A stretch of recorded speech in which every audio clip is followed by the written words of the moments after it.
It's funny. The internet is full of information on just about everything, but there's almost zero in-depth information about how to buy the house you're renting from your landlord. This video will give you a quick and dirty overview of the process of buying the house you rent. Let's say after a lot of hard work, you're finally getting established financially. You've saved up some money and you're starting to think about buying your first home. You've been starting to wonder if maybe you should try to buy the house you're renting right now. You really like the house and the neighborhood. You wouldn't even have to move. You're wondering if that's something people even do, buy the house they're renting. But just ask around.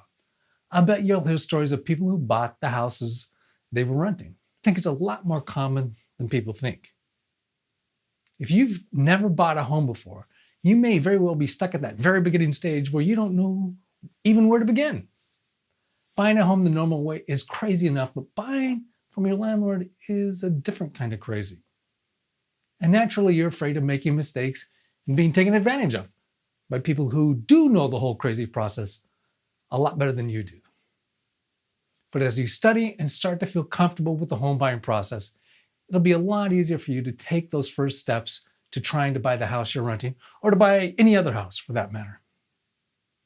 I hope this video will help you get unstuck and you move forward toward buying a home. Hi, I'm John Wake with realestateDecoded.com. I've been a real estate agent for over 10 years, and more important than that, I'm a geeky analytical guy. Used to be an economist. And I've spent a crazy number of months analyzing the ins and outs of the process of how renters buy the homes they're renting. For some adventurous people, this video tutorial will be enough to get you started. If you're more of a look before you leap kind of person, like me, I'll be giving an in-depth course called Buying the House You Rent. Please check it out at realestateDecoded.com. Here we go. Buying a house from your landlord can go surprisingly smoothly. First, you two already know each other. You know how much or how little you can trust your landlord, and your landlord knows the same about you. You may actually be on friendly terms with your landlord, especially if your landlord only has 1 or 2 rental houses. Knowing each other changes how people buy and sell homes. Another big reason landlord to renter sales go more smoothly than normal sales is that your landlord can make a lot more money selling to a renter like you. Your landlord may not have to pay 5, 6, or whatever % of the value of the house to real estate agents, like they'd have to if they sold to almost anyone else on the planet. Your landlord can also save money because they don't have to spend money on painting, carpet cleaning, landscape maintenance, and so on and so forth before selling the place to you. And your landlord won't have any vacancy costs. A few months without any rent money coming in while the house is being sold can ruin a small landlord's year. In addition, selling to a landlord can happen fast. Your landlord might get their house sold and have the money in their pocket much sooner than if they tried to sell the house the normal way. Finally, you and your lender will tend to be on your very best behavior. You both know if negotiations fail, you'll still be renting the house and that you'll still have to work together. That's why buying the house from your landlord sometimes goes unusually smoothly. You both benefit by working cooperatively together. Now let's do a basic overview of the mechanics of buying the place from your landlord. Your first 2 big questions are, does your landlord want to sell? And if so, does your landlord want to sell at market price? To find out if your landlord wants to sell, you need to simply ask your landlord if they would be interested in possibly selling the place to you. You could do it in a short email or a phone call. I have some draft language in my full course. If your landlord uses a property manager and you don't know your landlord personally, you could ask the property manager to find out if your landlord might be interested in selling to you. At any given point in time, most landlords will not be interested in selling to you or to anyone else. But before you pitch the idea to your landlord, you should first find a good mortgage loan officer and find out if you can borrow enough money to buy the place.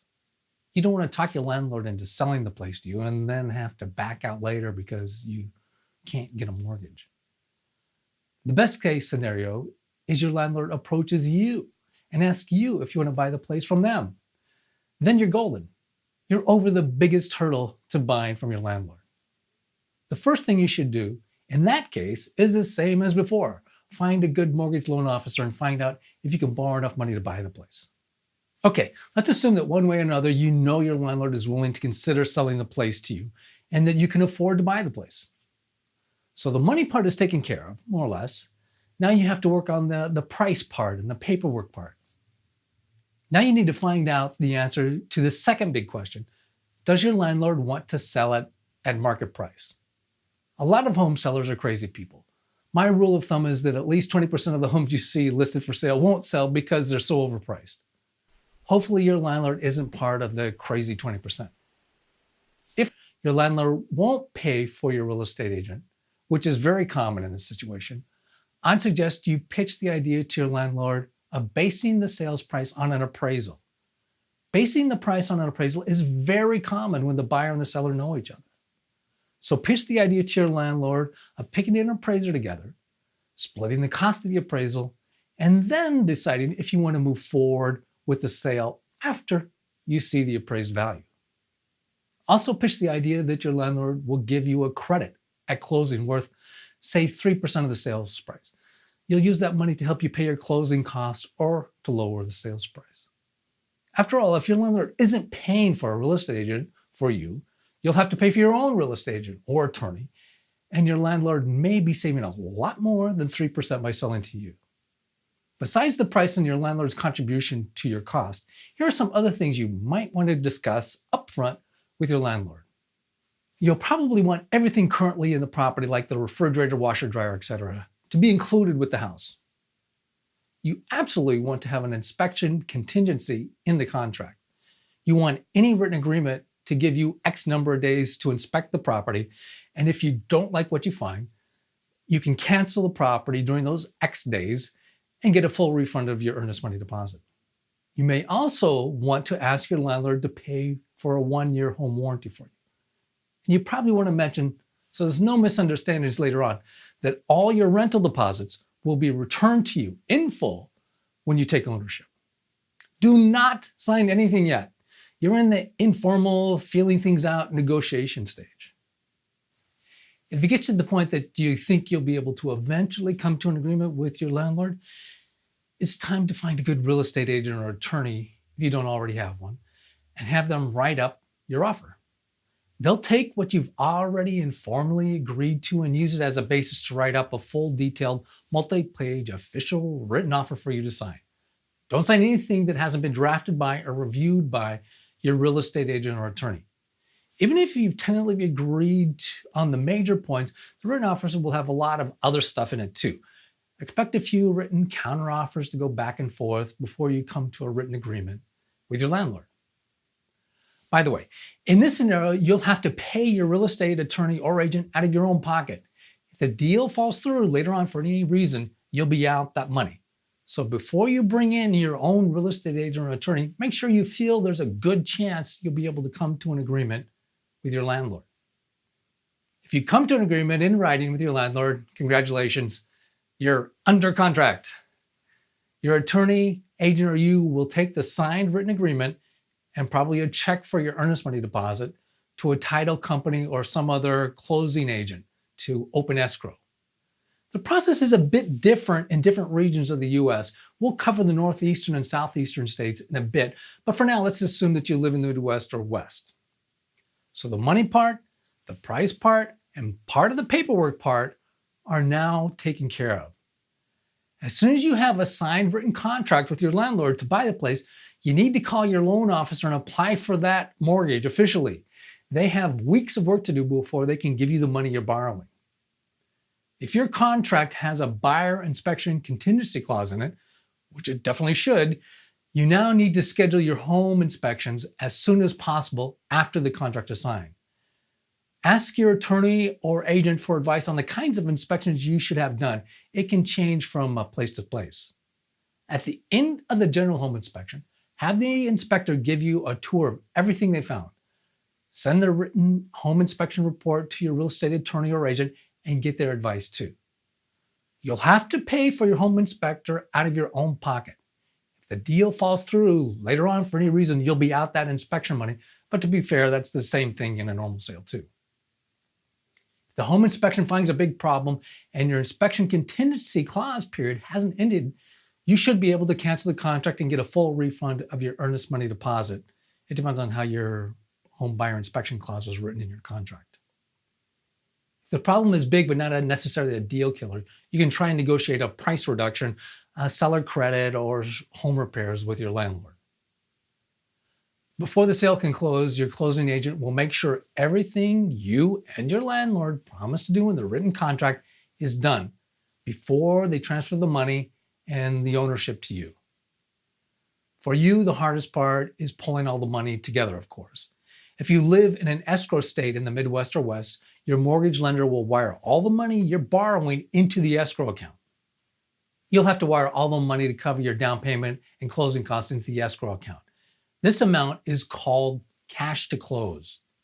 Hopefully you negotiate a seller credit so your landlord will contribute some money to help cover your closing costs. Your closing costs will likely be equivalent to 2 to 5% of the sales price. Yep, 2 to 5% of the sales price. It's huge. Closing costs are particularly high in places that tax home sales. Anyway, you have to transfer a lot of money from your bank account into the escrow account before the deal can close. At the actual closing, once all the money is in the escrow account and everything else agreed to in the contract has been done, the closing agent will take that money and pay everyone who needs to get paid. Most of it will go to the seller and the seller's mortgage company, but a lot of other people need to get paid as well. For example, your mortgage company, the title insurance company, the closing agent's company, and so on and so forth. At the same time everyone gets paid, the settlement agent will do the final paperwork steps to transfer ownership of the house to you. Congratulations, you own the place now. And now you have a huge mortgage to pay too. The closing process in the example above was for most of the Midwest and West. A lot of states in the Northeast and Southeast do closings differently. They do table closings where you don't wire your money into an escrow account. You actually carry a paper cashier's check to the closing table to cover the remaining down payment and closing costs. That is, you pay your cash to close with a check at the closing table, and your lender also brings a check to the closing table with all the money you're borrowing. Another common variation of the scenario can happen anywhere. If your landlord uses a property manager, your landlord may use the property manager to be the landlord's real estate agent. In that case, at the beginning, when you're feeling out the possibilities of buying the place, you would probably be talking directly to the property manager instead of directly to your landlord. Be aware that in this scenario, the property manager does not represent your best interest. Whether they're the seller's exclusive agent or a dual agent, you should still hire your own attorney or agent to review everything before you sign anything. One last scenario. Your landlord might say to you, hey, you've lived in the house a long time, you don't need a home inspection, and you could save money if you don't have a real estate agent or attorney. We can just go to a title company or a closing attorney and have them do all the paperwork for us for the sale. This scares me. It's dangerous for buyers, especially first-time buyers. It doesn't take that much longer to get your own agent or attorney involved, and it helps you make sure you get a fair deal. This video is just a broad brush overview of the process of how to buy the house you're renting from your landlord. I hope you found it useful. Please remember that real estate laws and customs change a lot from state to state, sometimes from county to county, and your particular situation will, of course, be completely unique. To dive deeper into many of the details and the options you have, several of the lessons in the course are free. You can check them out at realestatedecoded.com. The course focuses on buying the house you rent, but you'll learn a ton about the normal home buying process. You'll know more than the vast majority of home buyers when you buy your home. Don't forget, renters sometimes buy the houses they're renting, and when they do, it can go unusually smoothly. Also remember that by being prepared, you greatly increase the odds you'll be able to buy the place at fair market value or less. If this video has been helpful to you, please like it, and I would love to hear your comments. Thanks everybody, take care.